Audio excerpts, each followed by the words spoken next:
Hello, word nerds, and welcome to the dictionary. I am your host, Spencer, and we are here to talk about some more words. I am skipping the last two episodes because I feel like I want to do something a little bit extra, as those kids say. So we'll see what I come up with, if I come up with anything. All right, the first word in this episode is goes, Goes. It is the present third singular version of the word go and also the plural of go, and I don't really know why it needed its own entry. That's it. What sound effect am I going to make? I'm going to go. And next we have Goethite. This is spelled Goethite. There is no R in the letters, but there's sort of an R in the pronunciation. Goethite. It's a very subtle R, because it's in parentheses. Okay, this is a noun from circa 1823. It is a common brown mineral that consists of an iron hydrogen oxide and is the commonest constituent of many forms of natural rust. Rust. This is named for, let's see. It's the German Goethite, spelled Gothit, which is from J.W. von Goethe. I don't know if I said that absolutely correctly. Goethe. So this was somebody's last name that turned into a German word probably for this iron hydrogen oxide. And then we were like, we're going to change the spelling when we bring it into English. Blah, blah, blah, blah. Now we have gopher, spelled either with an F or a PH. Either one is fine. Noun from 1967. An employee whose duties include running errands, and the synonym is lackey. Lackey. I don't even know what the definition of lackey is, but it's pretty similar to this. You're just but also, why lackey? What does that mean? Gopher makes sense, because you go for that and go for that. That's why it's spelled this way. Gopher with a PH, it makes me think of the animal, and I don't really know why. I mean, is that just because it's just another way to spell the F sound? Probably. Gopher. Hey, gopher, come, go get me some coffees, gophers. This is an alternative for, go for that, please. And they were like, your name shall now be President Gopher. Blah, blah, blah, blah. Next is gopher again, I think. It looks like it, but it is spelled either with two F's or spelled Gauffer. Gopher. This is a transitive verb from 1706. It is to crimp, plate, or flute, especially with a heated iron. And examples of what you might be crimping, plating, or fluting could be linens or lace. You are gophering the lace, gophering the linen when you are doing these things to it with a heated iron. It's like when you're crimping your hair, you can crimp the fabric, and it's called gophering. Gopher is also a noun, so let's look at the etymology. What is this? From French, gaufreur, and also gaufre, which means honeycomb or waffle. That's interesting. It's got a Germanic origin akin to the Middle Dutch waffle, which means waffle.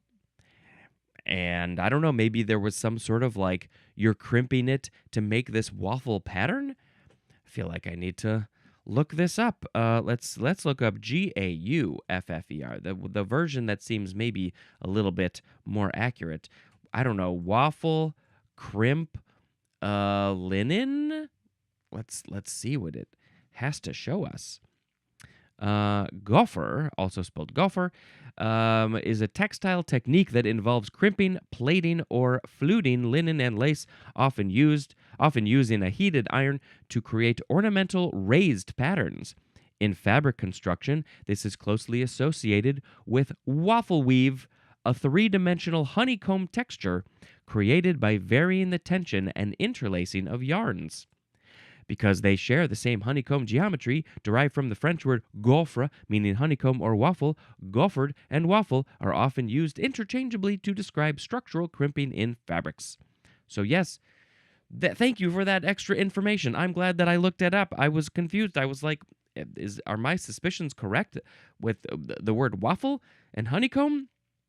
And yes, you are doing a thing to create this three-dimensional pattern, but don't put your fabric in your waffle maker because I think you're going to have a problem. Your waffle maker is not designed to create a waffle out of your fabric. Now, if you wanted to put some falafel in your waffle maker, then you would have a falafel. And you should invite me over to eat it. Next is go-getter. 2 words with a hyphen, go-getter, noun from 1919. It is an aggressively enterprising person. Go-getting is also an adjective or a noun. They are aggressive because they're like, I want to create this enterprise. Look at me, I'm an entrepreneur. I'm going out and getting what I want. I'm not letting stuff come to me. I'm not just doing what other people are doing. I'm going to get it myself. I'm my own gopher. I will eventually need a gopher to go get me coffees once my aggressively created enterprise has been created because I'm a go-getter. I go get what I want. And what I want is more words in my podcast. Now we have goggle.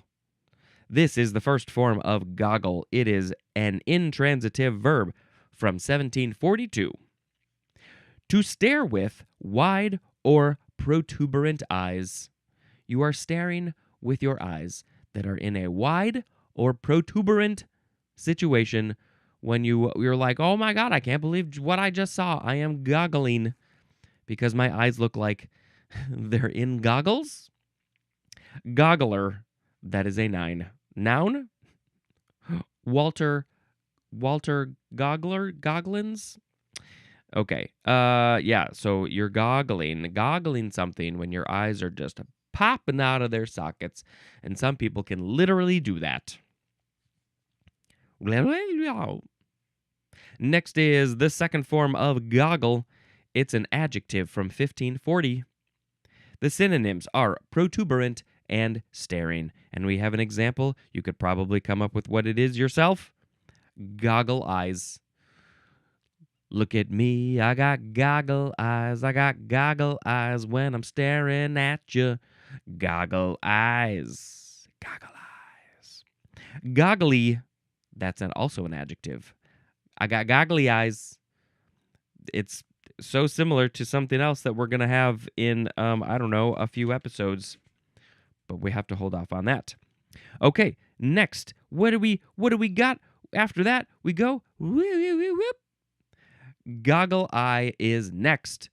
Are the only things, can you only describe eyes as goggle something?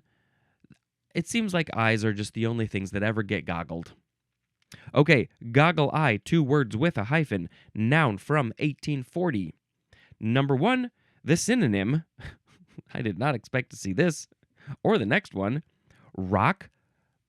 Would it be bass or bass? Is it a rock bass fish?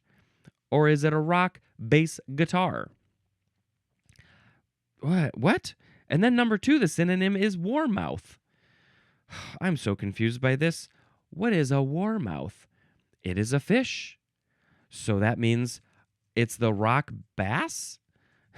I see rock and the word BASS next to each other, and I automatically assume we're talking about a bass guitar that's playing only rock music. Let's look up a rock bass fish. Oh, that's a tiny one. I think they get much bigger. Okay, so it's also called a goggle eye because maybe their eyes are kinda goggly?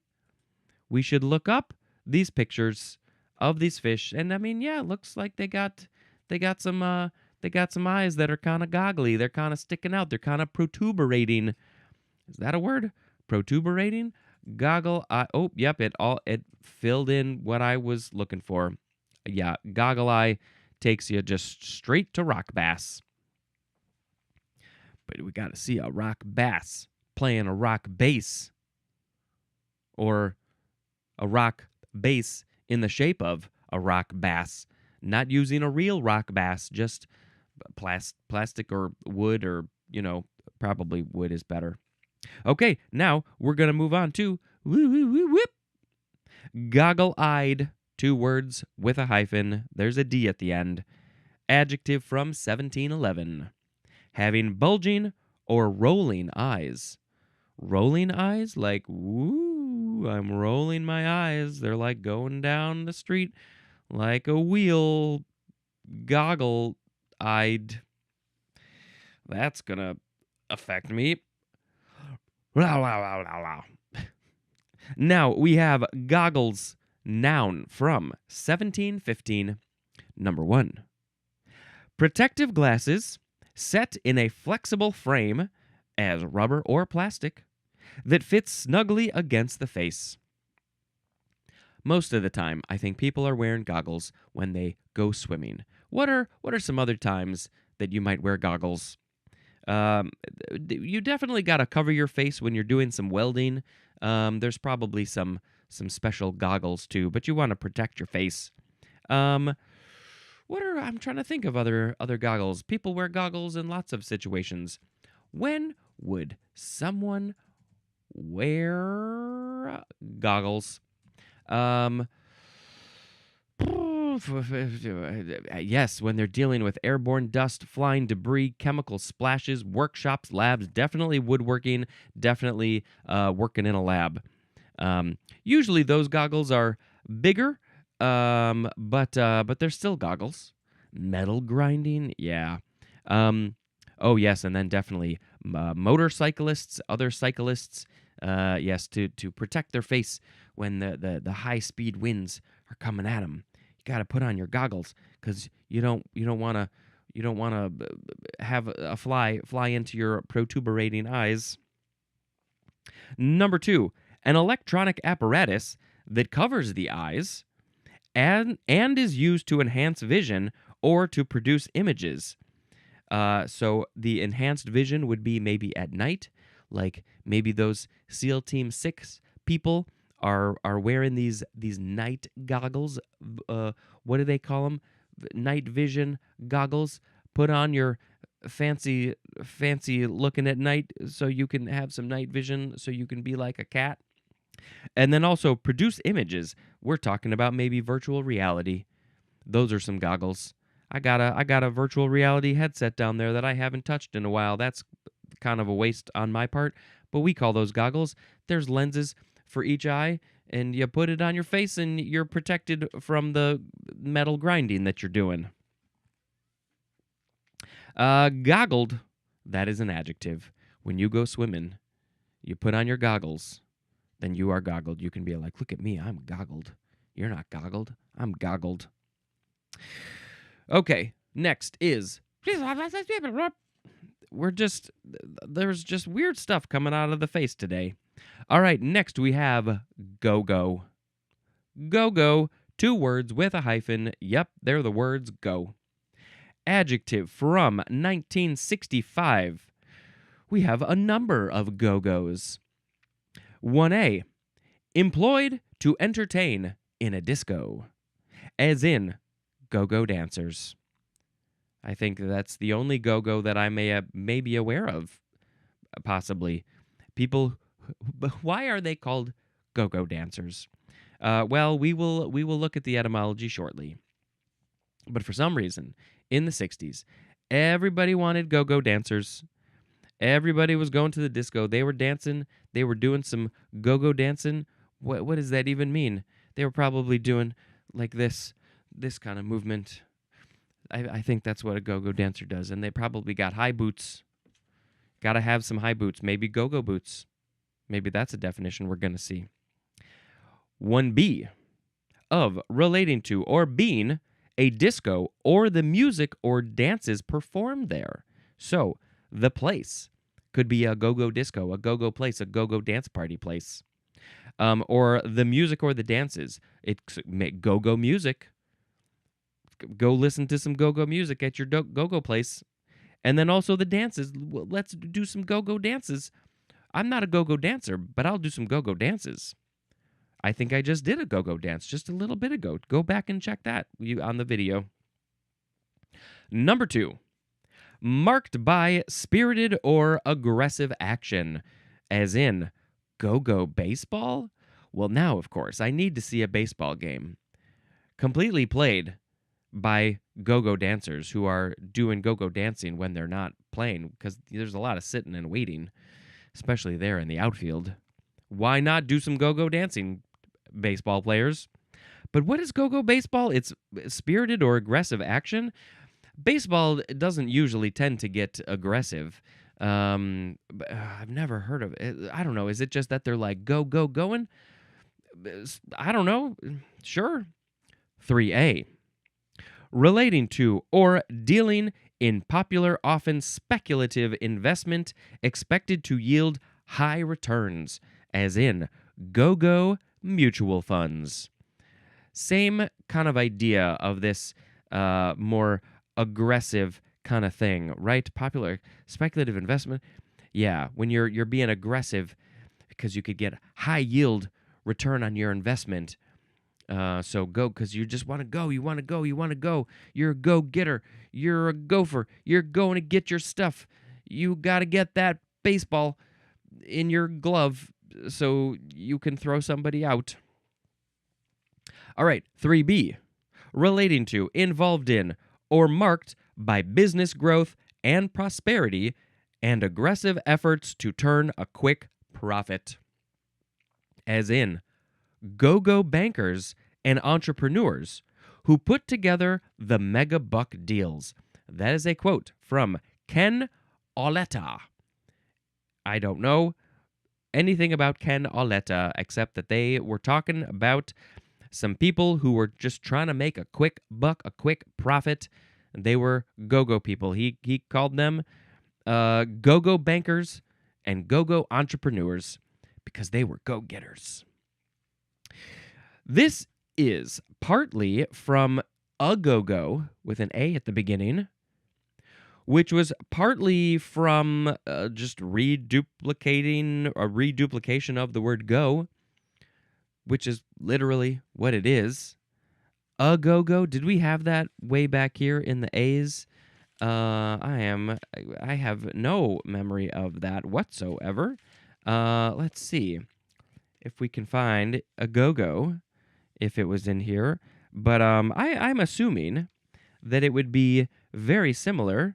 Oh, here we go. We got a couple of go-go's. Nightclub for dancing to popular music. Synonym is disco. Oh, it's from Whiskey A Go-Go, which was a cafe and discotheque in Paris, France. Ooh, is it still there? Then also being in a whirl of motion, being up to date, used post-positively, something a go-go. So I wonder where the name Whiskey A Go-Go came from. Now I gotta look that up. Let's see. Where did the name Whiskey A Go-Go come from? Why would they do... And go-go is separate. The famous Whiskey A Go-Go is from 1947. Took inspiration from the 1947 British novel Whiskey Galore, which was released in Paris as the movie Whiskey A Go-Go, while the phrase a go-go translates to French as galore or in abundance. So really, it's just a French phrase, a French thing. And so we can definitely see how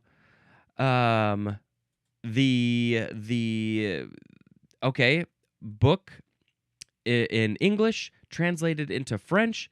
They started this club with that name because it translated from galore, whiskey galore. We've got all of the whiskeys here. Oh, hoo hoo, hee hoo, party, whiskey party galore time. Go-go discotheque, dancers, dancing, music, that all makes sense. Go-go. Now we know where go-go came from. And then, of course, the other ones are just like go, go, gadget, go, get your stuff, your money, your baseball. All right, that was a lot of go-go stuff. Now we got to move on to goidelic. Goidelic is next. First form, capital Goidelic. Goidelic. It is an adjective from 1896. Number 1, of relating to or characteristic of the Gaels. Is that how we pronounce them? Gaels. And then also number 2, of relating to or constituting Goidelic, which is probably referencing our next entry, which we'll get there. This is from the Middle Irish goidel, which is, it mean Gael, which is an Irishman? It means Gael or Irishman. So the Irishmen, the Irish people, all up in that area, we can also see a connection to Gaelic, right? And then, their word, I guess, was just their word describing themselves. So they're goidelic. Not one of the words that the rest of us in the world hear very often. We're more used to Gaelic, describing that area and the people. Goidelic, I don't even know if I've ever heard of that.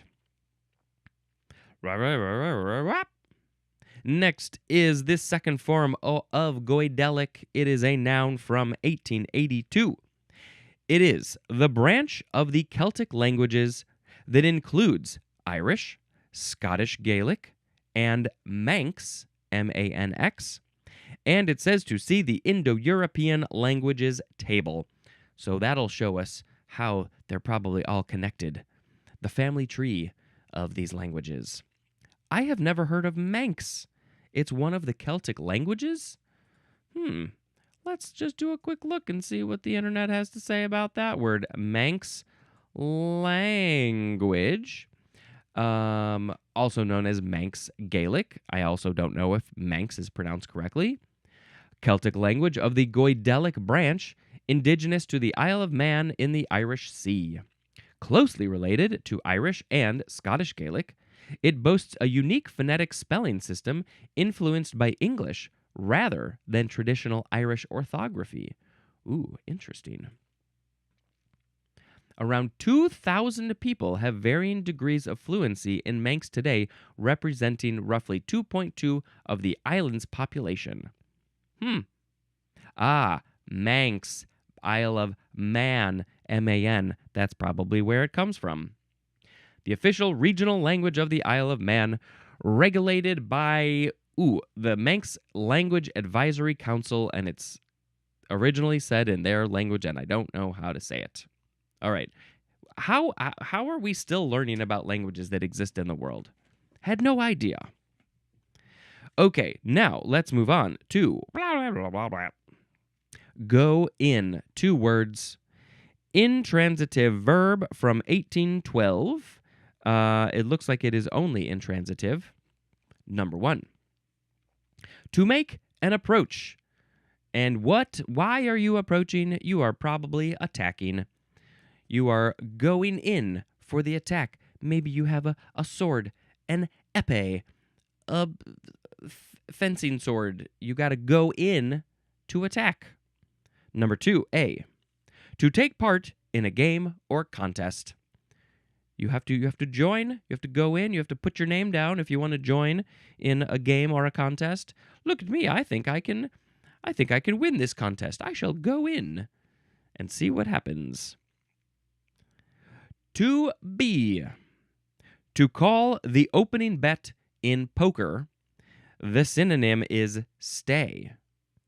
Okay, so there's an opening bet to say, yes, we're all good, we're all opening bet, I think, and then, or maybe you're just like, yep, to call. You say, yep, I will join your opening bet. I will go in. I will literally put my money into the center of the table, of the pot. So I'm going in. Maybe I can win this. Maybe I can win this hand. Number 3 is talking about a celestial body. To become obscured by a cloud. So this is I guess a technical term when they're talking about the celestial bodies up there, like the sun, like the moon, like the stars, the planets. You say they go in. The moon went in. It's like it went inside its cloud blanket to go for a nap. Go in. Okay. Number 4. To form a union or alliance. The synonym is join. This is often used with the word with, as in asked us to go in with them. Go in. We're going to join this exclusive club. Don't you want to go in with us? Don't you want to join? Don't you want to be part of the cool kids? And I'd be like, I don't like joining a place that only allows certain people. So no, thank you. Goodbye. Now what I'm seeing here with go in and join is that they are almost identical. We know that the letter G can be a hard G sound or a J sound, so if you change that to a J, like sometimes it happens, it's Joe in, and then you just combine those and you're like, it's join, it's the word join, and the words got joined together. What? This is blowing my mind. Whoa, okay, go in. I'm just guessing. I'm just guessing that maybe the word join came from go in originally. Maybe, possibly. I'm just going to say I'm right. Why not? I can say whatever I want to say. Okay, next is a phrase, which is go in for. Number 1, to give support to. The synonym is advocate, because you are going in for somebody. It's like you're going into the ring, fighting for somebody's honor. Maybe they can't fight for themselves, or maybe they just need extra help because everybody else is coming down on them. You're like, wait a minute, I got to go in for this person, this group of people. This is good. This is important. We should all be advocates for people who, because the system is putting people down and we can't deal with that. So choose today. Who are you going to be? Who are you going to go in for? Go in for something, somebody. Please, and thank you. Number 2, to have or show an interest in or a liking for. To have an interest in something, a liking for something, to show that you have an interest in it. I guess in this podcast, one thing is I am going in for words. I think they're interesting, the history of them, where they come from, the etymology, that's all fascinating. I go in for, I go in for movies. I'm always going to show my love for movies. I go in for lots of things. I have interest and likings for lots and lots of things. Silliness. I go in for silliness. Number 3, to engage in and also take part in. Engage in an activity. I shall go in. I don't know why this word often pops in my head. I shall go in for tiddlywinks.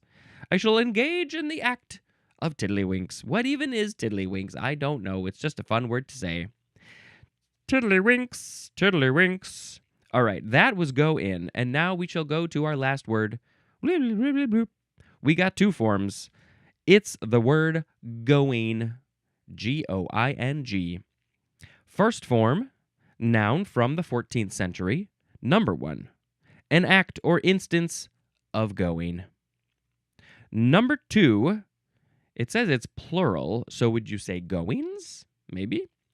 The synonyms are behavior and actions, as in, for his eyes are open the ways of man, and he seeth all his goings.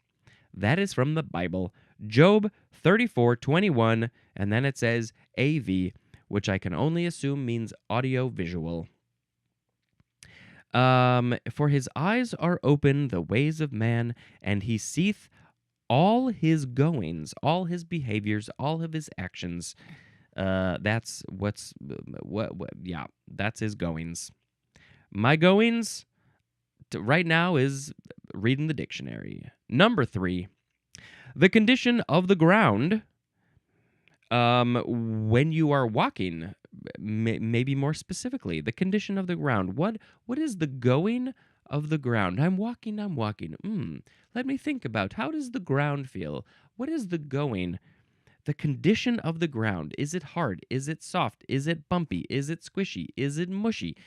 I don't like the mushy swamp water in my feet.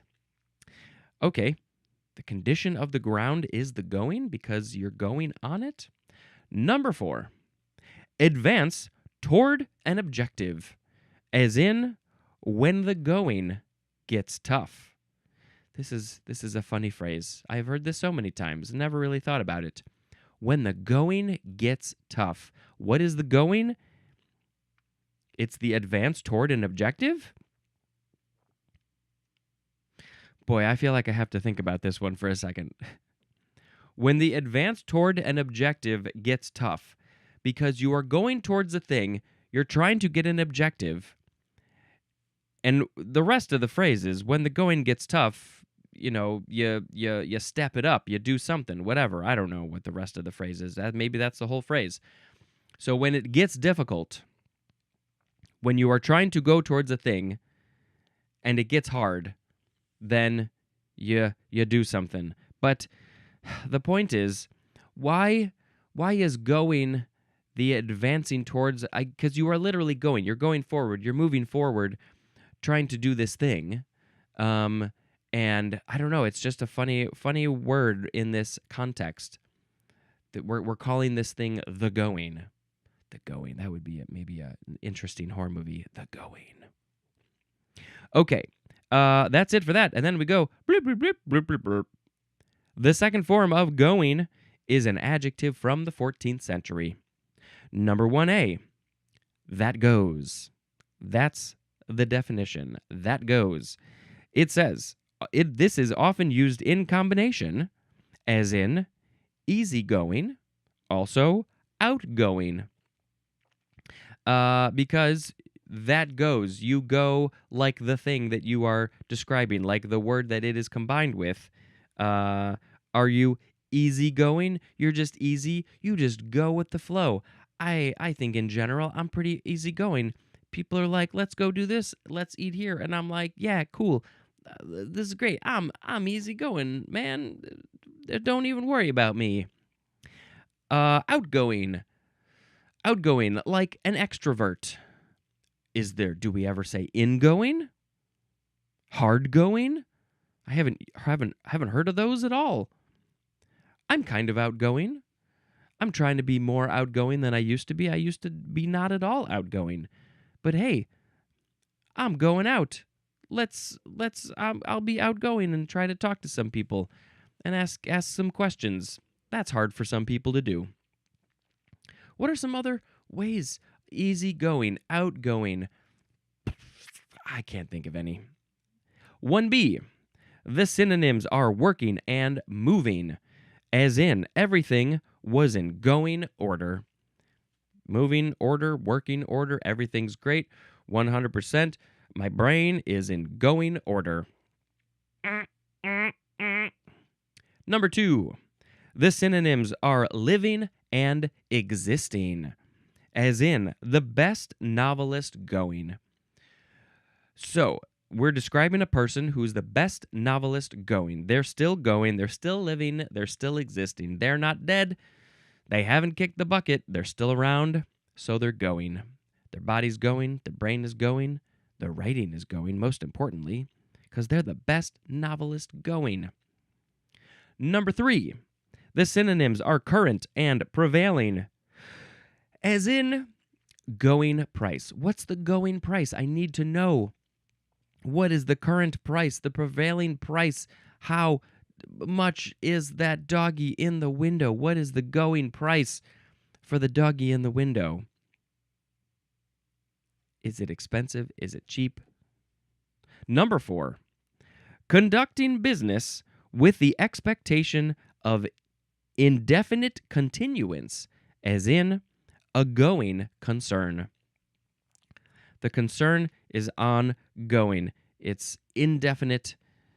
It's going to continue for a long time. The going concern. It's because it's just still going. It's constantly going. We can't get rid of this concern. Let's bring up our complaints to the people, and maybe we can fix it. We have a phrase, going on. It means drawing near to. The synonym is approaching, as in, is 6 years old, going on 7. Drawing near to. We're ever slowly creeping to 7 years old. Approaching. Yep. Well, I guess if we're talking about age, I'm 45, going on 46. And it feels like I'm going on 70 sometimes. Okay, it is now time for the word of the episode, because I have finished reading all of the words and the definitions, and I gotta pick one of the words. I have said this is my rule, and I stick to my rules.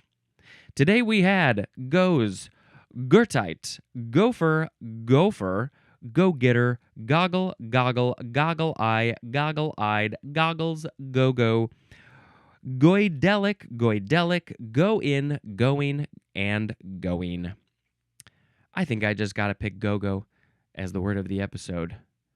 Go, go, go, go, go, go, go, go, go, go, go, dancing, I'm go-go dancing, go, go, go, go, go, go, go, go, go, go, go, go, go, dances, go, go. I just try to do more. Keep everything in this tiny little space that the camera can see. All right, that was go-go. That was all of these words, and I don't have another movie to tell you about. I think we're going to go see one tonight, and I can't preemptively tell you. Very sad. Anything else? Anything else? No, I think that's it. Hey, everybody, I have greatly enjoyed our time together. It was wonderful hearing all of the things that you had to say about this, your comments. But if you would be so kind, you can write them down in an email, dictionarypod@gmail.com.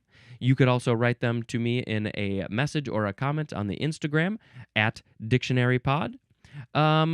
You can also write a comment on the Spotify. I've got somebody who has been politely writing some comments there. Thank you so much. I appreciate them.